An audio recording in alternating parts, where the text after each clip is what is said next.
Hi, welcome back. I'm Lorenzo, talking all things fashion, style, thrifting, all that good stuff. And today I wanted to give a little update on my 75 hard style challenge that I started. I've been doing it now for a little over a month, and I've definitely observed some things, and I thought I might as well share them with you all. First off, I did add my entire wardrobe into the Index app, which is a wardrobe app.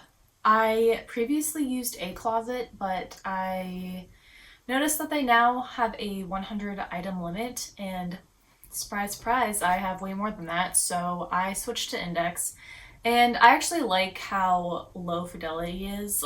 It doesn't seem to have as many features as a closet, and I actually like that because I thought a closet was really confusing. It just seemed like I never really understood what was going on, and it was hard to find things. Whereas with the Index app, there's less things you can do, and I personally like a simpler layout and app. So including my lounge and workout clothes along with just my everyday clothes, I have over 300 items. I think it's around 315-ish. And that number is scary to me. I did not expect to have that many items, and it feels pretty insane because I know I still want to buy more things. I just don't think that is a tenable number for me to have and then still know that there's holes in my wardrobe. So that tells me that I have a lot of things that I don't need and would definitely have a better service in someone else's wardrobe. Off the top of my head, I could pick out like 30 to 40 items that I knew I haven't worn recently and I don't really know when I'd want to wear them again. So I put them on my rack that's out in my room for me to wear. And I plan to have that rack out until I finish the challenge to give me an opportunity to wear those items. If I do wear them, then I'll keep them. And if I don't wear them, then I need to get rid of them. I did find that about half of my loungewear could also be gotten rid of because loungewear tends to be things that are older for me, like old t-shirts, old shorts, things that I don't use for their first purpose. And I just didn't need a lot of the things that were pretty worn down and just not nice.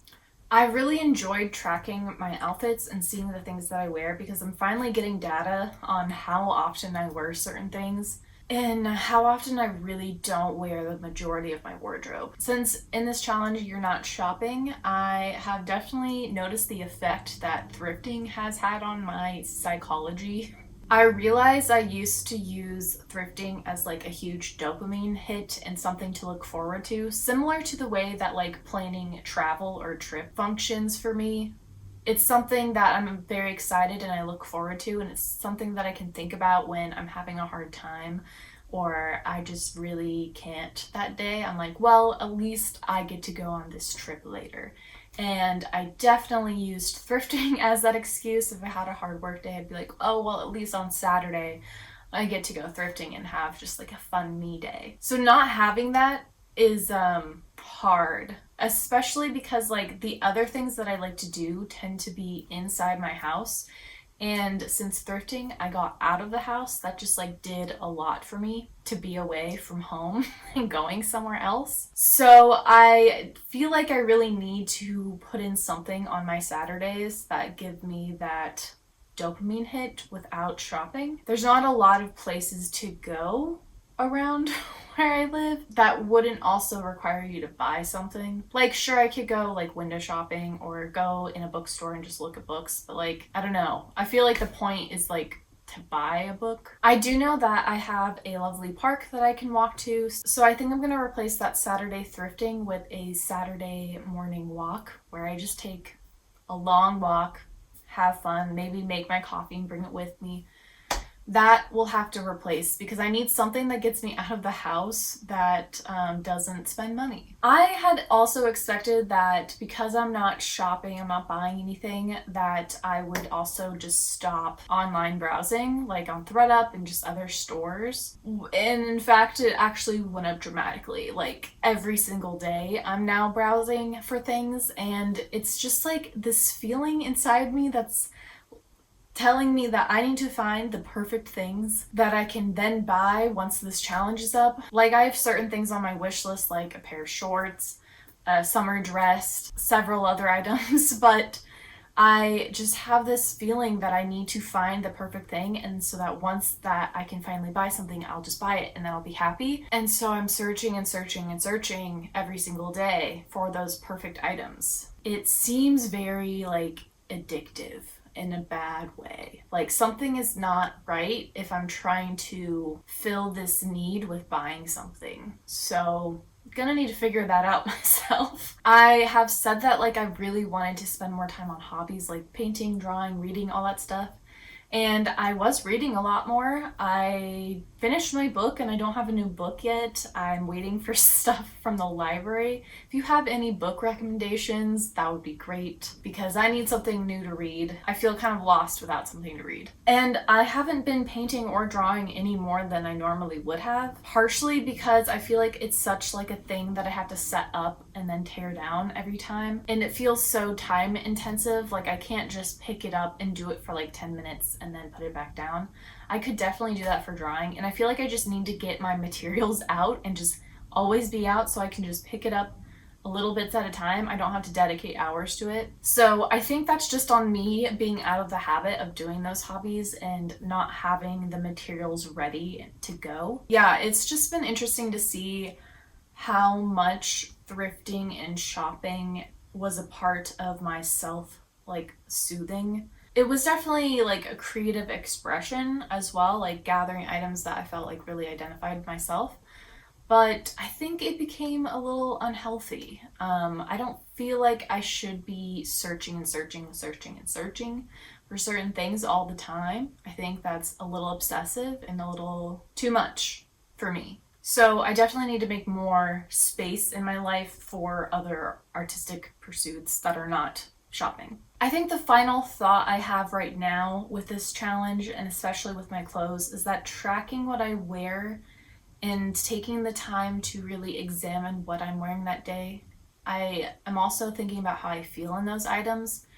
And 90% of my wardrobe I don't think is perfect. Like there are good elements about it, but I wish something was different about like every single piece. Even with pieces that I wear all the time, there's things that constantly I'm just like, oh, I wish this was different. For example, my trench coat that I wear almost every single day, I love it, but it's not perfect. Like I wish it was slightly bigger. I wish the sleeves were longer. I wish it had like a button on the sleeves. And with my jeans, I wish they had stretch in them. In my puffer coat, I wish it was smaller and I wish it was navy. I wish some of my button-ups were cropped, and I wish my t-shirts were form-fitted and not this weird, like, just ill-fitting. I think that's what it's coming down to, is like 90% of my wardrobe has a fit issue, a material issue, or like a color issue. And I'm still wearing a lot of those pieces, but I just never feel like my best. So I'm trying to think of like what I do with that information moving forward. Probably the most logical is for me to just slowly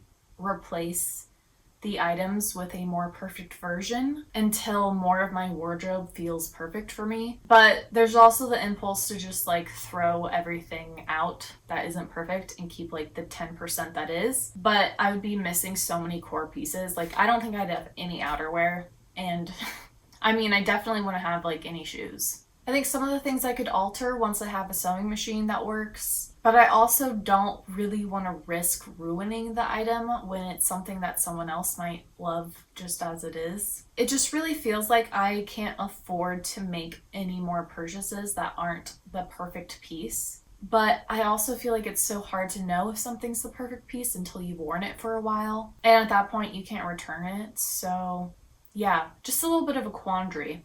I just wonder how many people feel like they have the perfect version of the thing that they want.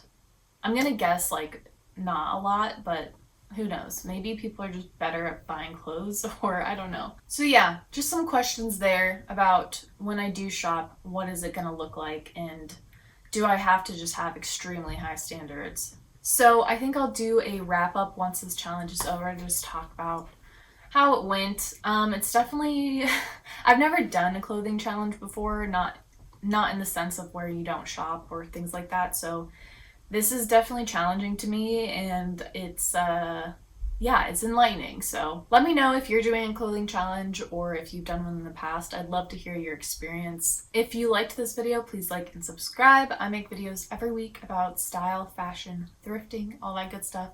So if you're into that, try sticking around. I hope you all have a fabulous day, and I'll see you next week with another video. Tschüss!